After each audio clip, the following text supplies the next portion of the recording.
ತನ್ನ ಆರೋಪ ವಿಚಾರಕ್ಕೆ ಸಂಬಂಧಪಟ್ಟಂತೆ ಕರ್ನಾಟಕದಿಂದಾನೇ ರಾಹುಲ್ ಗಾಂಧಿ ಹೋರಾಟ ಮಾಡಬೇಕು ಅಂತ ಹೇಳಿ ಸಿದ್ಧತೆ ಮಾಡಿಕೊಳ್ತಾ ಇದ್ದಾರೆ. ಬೆಂಗಳೂರಲ್ಲಿ ಆಗಸ್ಟ್ 5ರಂದು ಕಾಂಗ್ರೆಸ್ ಪ್ರತಿಭಟನೆ ನಡೆಯುತ್ತೆ. ಈ ಸಂಬಂಧ ಸಭೆ ನಡೆಸಿದ್ದಾರೆ ಕಾಂಗ್ರೆಸ್ ನಾಯಕರು. ಯಾವ ರೀತಿ ಪ್ರತಿಭಟನೆ ಮಾಡಬೇಕು ಅಂತ ಹೇಳಿ, ಎಲ್ಲಿಂದ ಎಲ್ಲಿಯವರೆಗೆ ಕಾಲ್ನಡಿಗೆಯಲ್ಲಿ ನಾವು ಬರಬೇಕು ಅಥವಾ ಎಲ್ಲಿ ನಾವು ಪ್ರತಿಭಟನೆಯನ್ನು ಮಾಡ್ತೀವಿ, ಏನು ಮಾಡಬೇಕು, ಆ ದಿನ ಕಾರ್ಯಕ್ರಮಗಳು ಹೇಗಿರಬೇಕು, ಎಲ್ಲ ವಿಚಾರಗಳ ಬಗ್ಗೆ ಇವತ್ತು ಸಭೆ ನಡೆದಿದೆ. ಇವತ್ತಿನ ಸಭೆಯಲ್ಲಿ ಸಾಕಷ್ಟು ಚರ್ಚೆ ನಾವು ಮಾಡಿದ್ದೇವೆ. ಪ್ರತಿಭಟನೆ ನಂತರದಲ್ಲಿ ಚುನಾವಣಾ ಆಯೋಗಕ್ಕೆ ದೂರನ್ನು ಕೂಡ ಕೊಡ್ತೀವಿ. ಮತದಾರರ ಹಕ್ಕು ಸಂವಿಧಾನದ ರಕ್ಷಣೆ ಆಗಬೇಕಾಗಿದೆ. ಹೀಗಾಗಿ ಎಲ್ಲರೂ ಈ ಪ್ರತಿಭಟನೆಯಲ್ಲಿ ಪಾಲ್ಗೊಳ್ಳಬೇಕು ಅಂತೇಳಿ ಸಭೆ ಆದ ಮೇಲೆ DCM DK ಶಿವಕುಮಾರ್ ಹೇಳಿಕೆ ಕೊಟ್ಟಿದ್ದಾರೆ. ಸಭೆಯಲ್ಲಿ ಬೆಂಗಳೂರು ಭಾಗದ ಶಾಸಕರು ಕೂಡ ಹಾಜರಿದ್ದರು. ಯಾವ ರೀತಿ ಬಿಜೆಪಿಯವರು ದುರುಪಯೋಗವನ್ನು ಮಾಡಿಕೊಂಡು, ಅಧಿಕಾರ ದುರುಪಯೋಗ ಮಾಡಿಕೊಂಡು ಎಲೆಕ್ಷನ್ ಕಮಿಷನ್ ಉಪಯೋಗಿಸ್ಕೊಂಡು ಹೆಚ್ಚು ಕಮ್ಮಿ ಮಾಡಿದ್ರು ಅನ್ನೋದನ್ನ ನಾವು ಬೆಳಕಿಗೆ ಚೆಲ್ಲಬೇಕಾಗಿದೆ. ನಮ್ಮ ಪಕ್ಷದಿಂದ ರಿಸರ್ಚ್ ಆಗಿದೆ. ನಾವು ಅದನ್ನು ನಮ್ಮ ನಾಯಕರು ನಿಮ್ಮ ರಾಜ್ಯದ ಜನತೆಗೆ ತಮಗೆಲ್ಲ ತಿಳಿಸ್ತಾರೆ.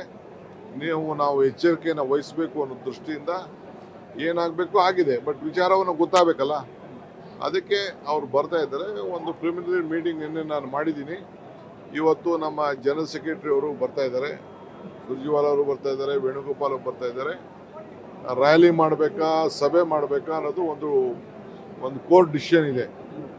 ನಮ್ಮ ಗೌರ್ಮೆಂಟ್ ಆರ್ಡರ್ ಇದೆ. ಇದ್ರ ಮೇಲೆ ನಾವು ಕೂತ್ಕೊಂಡು ಚರ್ಚೆ ಮಾಡ್ತೀವಿ. ಎಲ್ಲಿಯವರು ಎಲ್ಲ ವಿಚಾರ ಮಾತಾಡಿದ್ದಾರೆ, ನಾನು ಮಾತಾಡಿದ್ದೆ. ಯಾವ ರೀತಿ ಲೋಕಸಭೆಯಲ್ಲಿ ಮತಗಳ್ಳತನಕ್ಕೆ ಸಾಕ್ಷಿ ಇದೆ. ಮಹದೇವಪುರ, ರಾಜಾಜಿನಗರದಲ್ಲಿ ಮತಗಳ್ಳತನ ಆಗಿದೆ ಎನ್ನುವ ಬಗ್ಗೆ ಕಾಂಗ್ರೆಸ್ ಆರೋಪವನ್ನು ಮಾಡ್ತಾ ಇದೆ. ಇದ್ರ ಬಗ್ಗೆನೇ ರಾಹುಲ್ ಗಾಂಧಿ ಬಳಿಯಲ್ಲಿ ಎಲ್ಲ ದಾಖಲೆಗಳು ಕೂಡ ಇವೆ.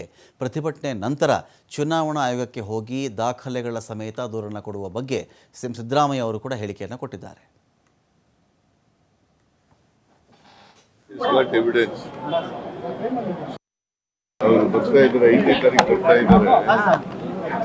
ನಾವು ಇವತ್ತು ಮೀಟಿಂಗ್ ಕರೆದಿದ್ದೀವಿ.